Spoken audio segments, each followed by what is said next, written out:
এই বিষয়গুলো কিন্তু আমাদের এখানে বহুল আলোচিত, মানে যুদ্ধের মার্কিন যুক্তরাষ্ট্র ইসরায়েল যে কারণে যে মানে সেটার প্রাসঙ্গিকতা বা মানবিক জায়গা থেকে যদি বলি, সেগুলো তো এইরকম আলোচনা, এটি খুব স্বাভাবিক। এবং আমরা জানি আসলে সেটি ট্রাম্প এখন এক কথা বলছেন, আগে এক রকমের কথা বলছেন, এবং উনি বলছেন ধ্বংস হয়ে গেছে, পরে আবার উনি বলছে আমাদের মূল টার্গেট ইরানে যে ক্ষমতা আছে তাদের পছন্দ হচ্ছে না, এরকমই তো কথা বলেছেন উনি। আমি পার্সপেক্টিভে ভিন্ন জায়গায় নিই, একজন মার্কিন সিনেটর, এই মুহূর্তে আমার নাম মনে পড়ছে না, তিনিও কিন্তু এই যুদ্ধের বিরুদ্ধে কথা বলেছেন। একজন মার্কিন সিনেটর, তিনিও কথা বলেছেন। রাশিয়া তো তার মতো করে একটা বলেছেন। আমি বলতে চাচ্ছি যে ধরেন এই জায়গায় আপনাকে তথ্য দিয়ে ভালো হবে, কমলা হ্যারিস মানে এক্স ভাইস প্রেসিডেন্ট এবং প্রেসিডেন্সিয়াল নমিনি, উনি কিন্তু খুব কঠিন বার্তা দিয়েছে এই যুদ্ধে। এবং মার্কিন যে আইন, বিদ্যমান যে আইন, সেই আইনের ভিত্তিতেই আক্রমণকে খুব মানে যৌক্তিক উনি মনে করেন না, মার্কিন সেনেটর যেটা কথা বলছি। কিন্তু ইরানের জায়গা থেকে যদি আপনি বলেন, যে উনি বলছিলেন যে নানান জাতিগোষ্ঠী থাকলেও সেটা একটা সংহত অবস্থান আছে বহিঃশত্রুর ক্ষেত্রে। কিন্তু এখন তো আমরা এই খবরগুলোও পাচ্ছি যে ইরানের অর্থনীতির জায়গায় যদি আপনি বলেন, দৈনন্দিন পণ্য কিনতেই তাদের হিমশিম খেতে হচ্ছে, মানে বিলাসিতা তো দূরের কথা। এখন নতুন করে আসছে যে এই যুদ্ধাবস্থা বা যুদ্ধের প্রতি বা সামরিক ক্ষেত্রে বিনিয়োগের কারণে তার অর্থনীতি যে ধসে পড়েছে, এই কারণে তার যে মানে খামেনি তো নিহত হলেন, সর্বোচ্চ নেতা আয়াতুল্লাহ খামেনি, আহমেদিনেজাদও নিহত হয়েছেন। জনগণের মধ্যে আসলে ইরানের জনগণ কিভাবে দেখে, সাধারণ জনগণ যদি মোটা দাগে আপনি বলেন?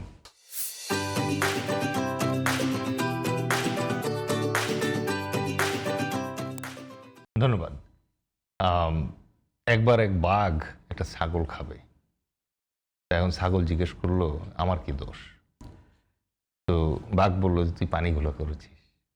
ছাগল বললো আমি তো পানিতে ধারে কাছেই যাইনি, এখনো পানি খাইতেই যাইনি। বললো না, তুই না করলে তোর দাদা করেছে। তার মানে কি, আপনি আগে একটা সিচুয়েশন ক্রিয়েট করছেন এবং আপনি ইরানকে পানিশ করতে চাচ্ছেন, এইটা প্রকাশ্য দিবালোকের মতো সত্য।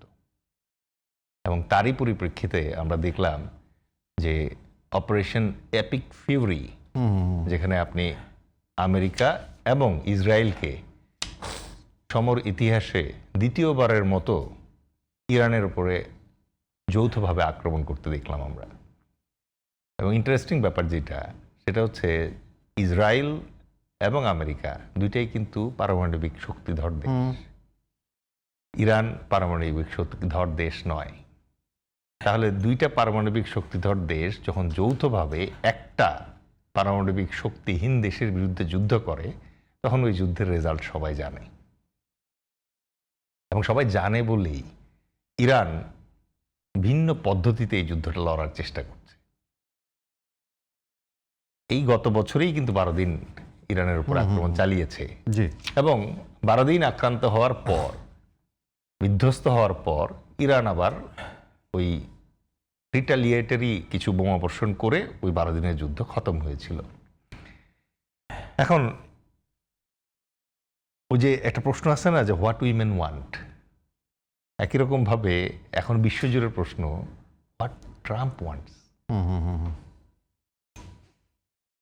ইভেন খোদ মার্কিন যুক্তরাষ্ট্রে যেই উদাহরণগুলো আমরা দিলাম, সিনেটার্সরা কমপ্লেইন করছে, কামালা হ্যারিস কমপ্লেইন করছে। ইভেন আজকে আমি দেখলাম retired major general Eaton, US army, যিনি ইরাকে যুদ্ধ করে গিয়েছেন, উনি পরিষ্কারভাবে বলেছেন যে এই যুদ্ধে না আছে সাংবিধানিক পারমিশন, কারণ এটা কংগ্রেসের কাছ থেকে জিজ্ঞেস করে নেওয়া দরকার ছিল। তার বক্তব্য এটা যে কোনো কনফ্লিক্টে যদি ইউএস সোলজার্স এবং ইউএস অ্যাসেটস ক্ষতিগ্রস্ত হওয়ার সম্ভাবনা থাকে, যেটা ডোনাল্ড ট্রাম্প তার বক্তব্য কিন্তু অলরেডি বলেছে, এই যুদ্ধে কিন্তু আমাদের ইউএস আর্মির ক্ষয়ক্ষতি হবে, সেক্ষেত্রে একটা বাধ্যবাধকতা আছে যে প্রেসিডেন্ট তখন কংগ্রেসের কাছ থেকে যুদ্ধের বৈধতাটা আগে আদায় করে। এই ট্রাম্প মাত্র কয়েকদিন আগে ভেনেজুয়েলার থেকে ভেনেজুয়েলার প্রেসিডেন্টকে সস্ত্রীক অপহরণ করেছে। রামায়ণে আমরা দেখেছিলাম যে শুধু সীতাকে হরণ করেছিল রাবণ, এখানে রাম সীতা দুইজনকে একসাথেই নিয়ে গিয়েছিল। প্লাস গত 2-3 বছর ধরে ইসরায়েল আমেরিকার সহায়তা নিয়ে গাজায় যে পরিমাণ মুসলমান পুরুষ, নারী এবং শিশু হত্যা করেছে, এটা বিশ্ব যুদ্ধ ইতিহাসের সবচেয়ে কুখ্যাত একটা অধ্যায়। একদম। সেখান থেকে তারা ইন্সপিরেশন নিয়ে এখন ইরানের উপর হামলে পড়েছে। এখন ইরানের উপর এই যে হামলে পড়া, এটা তো হঠাৎ না, স্পেসিফিক টার্গেট আছে। কারণ কি, নাম্বার 1, ইরান হচ্ছে একমাত্র দেশ মুসলিম রাষ্ট্র রাষ্ট্র। যার তেল গ্যাস সম্পদ আছে, কিন্তু সে অ্যান্টি আমেরিকান, একমাত্র। আর কোনো মুসলিম রাষ্ট্র আপনি পাবেন না যারা অ্যান্টি আমেরিকান। দ্বিতীয়ত যেটা, সেটা হচ্ছে ইসরায়েলের অস্তিত্ব টিকিয়ে রাখার জন্য এই যে ইরান তার প্রক্সি বাহিনী, যেমন লেবাননের হেজবুল্লাহ, ইয়েমেনের হুতিজ, হামাস, এবং গাজার হামাস, এদের মাধ্যমে সে যে প্রক্সি যুদ্ধটা করছে, এই যুদ্ধটার বিরুদ্ধে আমেরিকা এবং ইসরায়েল জিততে পারতেছে না। আপনি লক্ষ্য করেন ইতিহাসের দিকে, আরব রাষ্ট্রগুলো ইতোপূর্বে 3 বার ইসরায়েলের বিরুদ্ধে যুদ্ধ করার চেষ্টা করেছে এবং 3 বারই তারা আমেরিকার সহায়তার কারণে হেরেছে। প্রথম আরব ইসরায়েল যুদ্ধ, দ্বিতীয় আরব ইসরায়েল যুদ্ধ, ইয়ম কিপ্পুর ওয়ার বলে, কেউ বলে 6 দিনের যুদ্ধ, এই সব কটা যুদ্ধে তারা হেরেছে। তখন যেটা হয়েছে যে আরবের যে দেশগুলো আছে তারা কিন্তু এটা মেনেই নিয়েছে যে ইসরায়েলকে পরাস্ত করা সম্ভব নয়। শুধু একটা মাত্র রাষ্ট্র এটা মানে নাই, সেটা হচ্ছে ইরান। ইরান।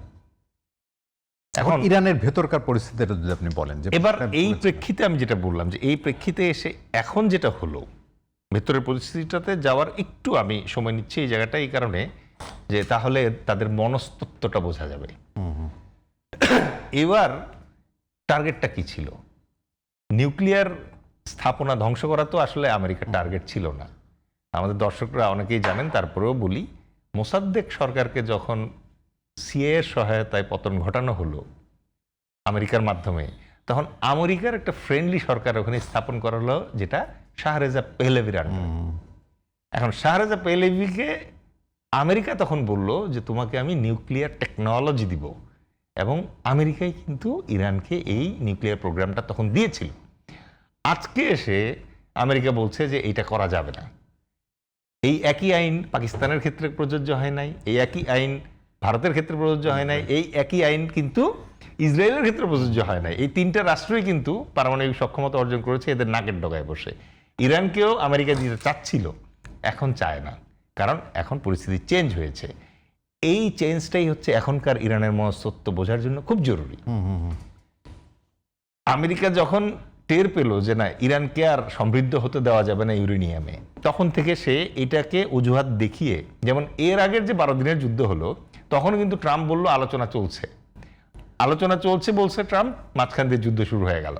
এইবারও আপনি দেখেন, যেটা কিছুক্ষণ আগে আমার সহ-আলোচক বললেন, যে একেবারে আলোচনার দ্বার প্রান্তে এসে, শেষ প্রান্তে এসে মার্কো রুবিও বলল যে আমি যাচ্ছি, আগামী 3 দিনের ভেতরে মধ্যপ্রাচ্য সফরে যাব, এর ভেতরে অ্যাটাক শুরু হয়ে গেল। এবং ইরান অনেক তার মানে- ছাড়ের মানসিকতাও ছিল, কিন্তু তার মানে ছাগল পানি খেলো কিনা দ্যাট ইজ নট ইম্পর্টেন্ট, ছাগলকে অ্যাটাক করতে হবে, এটা ইম্পর্টেন্ট। এখন অ্যাটাক করাটা কেন, শেষ পর্যন্ত বলতে বাধ্যই হলো রেজিম চেঞ্জ করতে হবে। এখন রেজিম চেঞ্জের যে প্যাটার্নটা আছে মধ্যপ্রাচ্যে, এটা যদি আপনি লক্ষ্য করেন তাহলে আপনি দেখবেন সাদ্দাম হোসেন ইরাকের তেল ছিল, তখন কি বললো, বায়োকেমিক্যাল উইপেন আছে, ওই উসিলা দিয়ে সাদ্দাম হোসেনকে ইরাকের আদালত দিয়ে ফাঁসিতে চড়ানো হইল। আসেন লিবিয়ার প্রসঙ্গে, Libya was a very successful country colonel গাদ্দাফির আন্ডারে।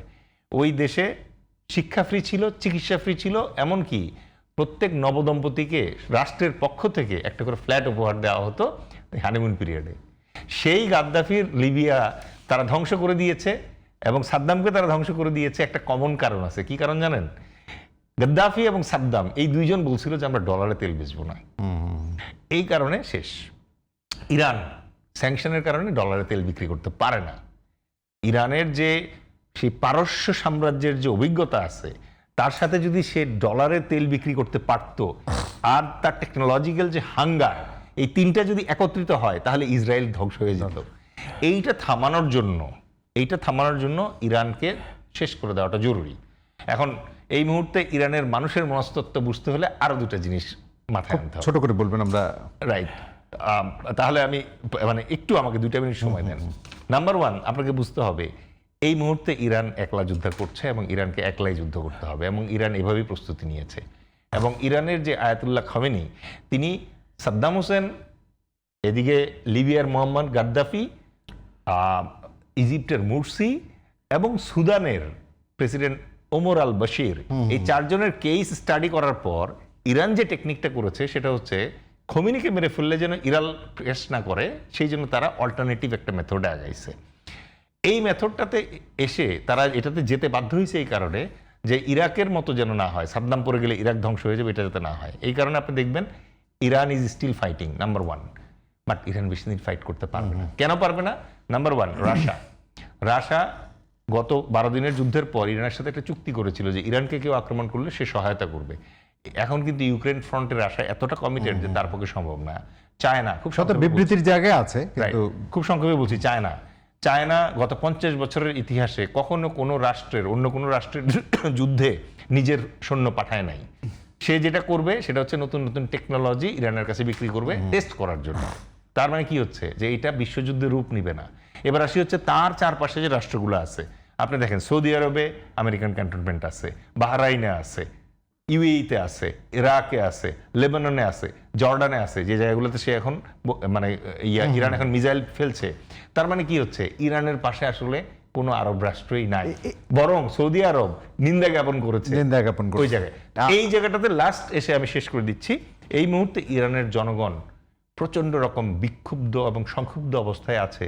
যখন একটা মানুষের দেয়ালে পিঠ ঠেকে যায় তখন তার যে মানসিকতা থাকে সে এখন বিধ্বংসী হয়ে উঠবে। এবং আজকে পর্যন্ত যদি আপনি রিপোর্ট দেখেন, সে একের পর এক চারপাশে মিসাইল হামলা চালাচ্ছে, ড্রোন হামলা চালাচ্ছে।